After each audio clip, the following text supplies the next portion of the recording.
Assalamualaikum warahmatullahi wabarakatuh. Perkenalkan, nama saya Resa Desminta, kelas SD 23B, mata kuliah Dasar-Dasar Kependidikan. Di sini saya akan menjelaskan tentang konsep pendidikan seumur hidup dan berbagai implikasinya.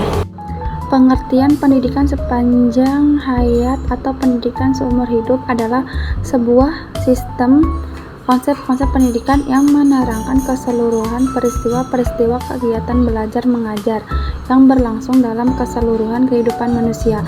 Pendidikan seumur hidup yang disebut dengan lifelong education adalah pendidikan yang menekankan bahwa proses pendidikan berlangsung terus-menerus sejak seseorang dilahirkan hingga meninggal dunia, baik dilaksanakan di jalan pendidikan formal, non-formal maupun informal.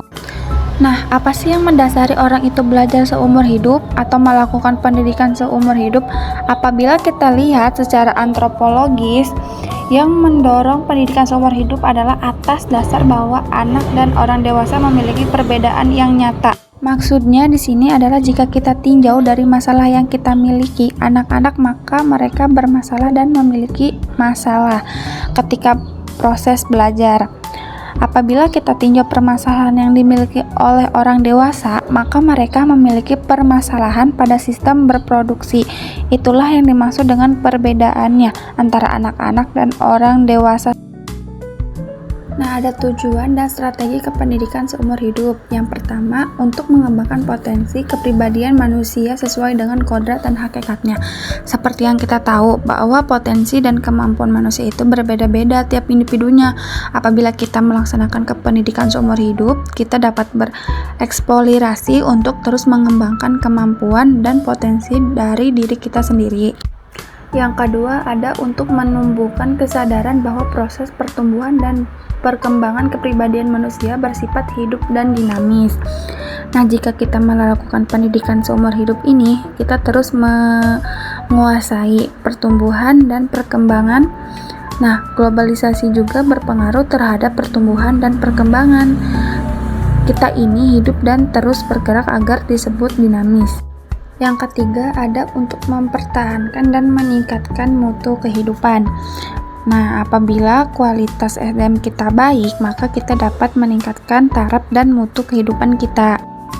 Menurut Sulaiman Gisip, strategi pendidikan, konsep dasar pendidikan seumur hidup yaitu meliputi 1. Sebagai tujuan atau ide formal, 2. Sebagai respon terhadap keinginan, 3. Sebagai cara yang logis untuk mengatasi problem, yang keempat sebagai dasar desain kurikulum. Selanjutnya, arah dan alasan pendidikan. Seumur hidup pendidikan dalam rangka menambah pengetahuan dan keterampilan yang dibutuhkan di dalam hidup, umumnya diarahkan yang pertama kepada orang dewasa. Kenapa sih harus ke orang dewasa?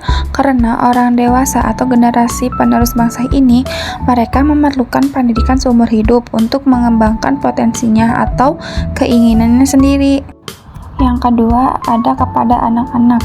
Nah, anak-anak sendiri merupakan tempat awal menjadi orang dewasa. Pendidikan anak-anak itu harus diawasi dan diperhatikan oleh orang dewasa agar mereka mendapatkan pendidikan yang layak untuk masa depan nantinya. Dasar pentingnya pendidikan seumur hidup. Bangsa Indonesia telah merumuskan konsep pendidikan seumur hidup baru mulai di masyarakat melalui kebijakan negara dalam TAP MPR nomor 4/MPR tahun 1970. TAP nomor 4/MPR tahun 1978 tentang GBHN yang disebut Garis Besar Haluan Negara, yang menetapkan prinsip-prinsip pengembangan nasional antara lain. Yang pertama, pembangunan nasional dilaksanakan dalam rangka pembangunan manusia Indonesia seutuhnya dan pembangunan seluruh rakyat Indonesia. Arah pembangunan jangka panjang.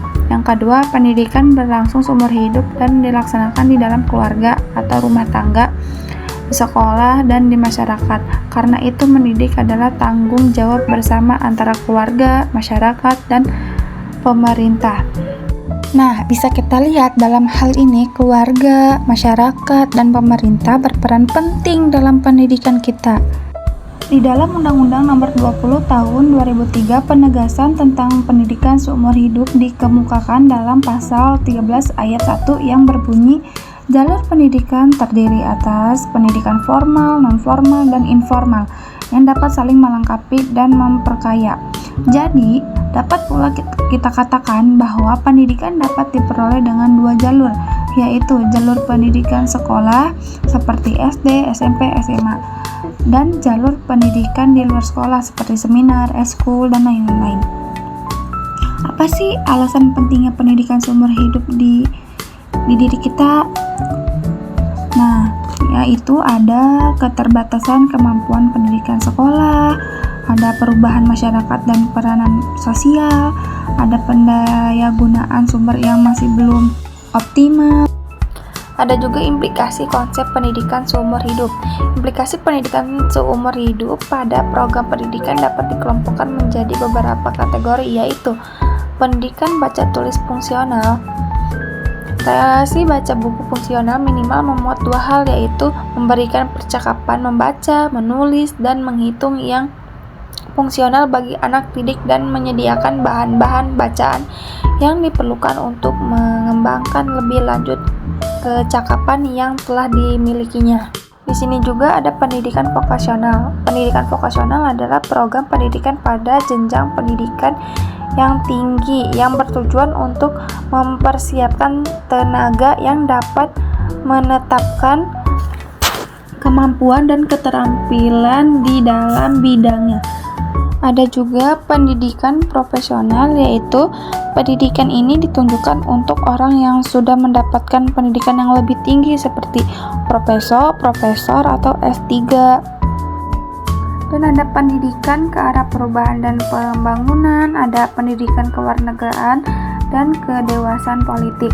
Jadi kesimpulannya, pendidikan seumur hidup adalah sebuah konsep pendidikan yang menerangkan tentang keseluruhan peristiwa kegiatan belajar mengajar dalam proses pembinaan kepribadian yang berlangsung secara kontinu dalam keseluruhan hidup manusia. Pendidikan ini dilaksanakan di dalam pendidikan formal, non-formal maupun informal yang berlangsung dalam keluarga, di sekolah, dalam pekerjaan, dan dalam kehidupan masyarakat. Tujuan pendidikan manusia seutuhnya dan dilaksanakan seumur hidup adalah untuk mengembangkan potensi kepribadian manusia sesuai dengan kadrat dan hakikatnya, menumbuhkan kesadaran bahwa proses pertumbuhan dan perkembangan kepribadian manusia berhidup dan dinamis, serta mengembangkan dan meningkatkan harapan hidup manusia. Segitunya video yang saya sampaikan, kurang lebihnya mohon maaf. Wabillahi taufiq wal hidayah. Wassalamualaikum warahmatullahi wabarakatuh. Terima kasih.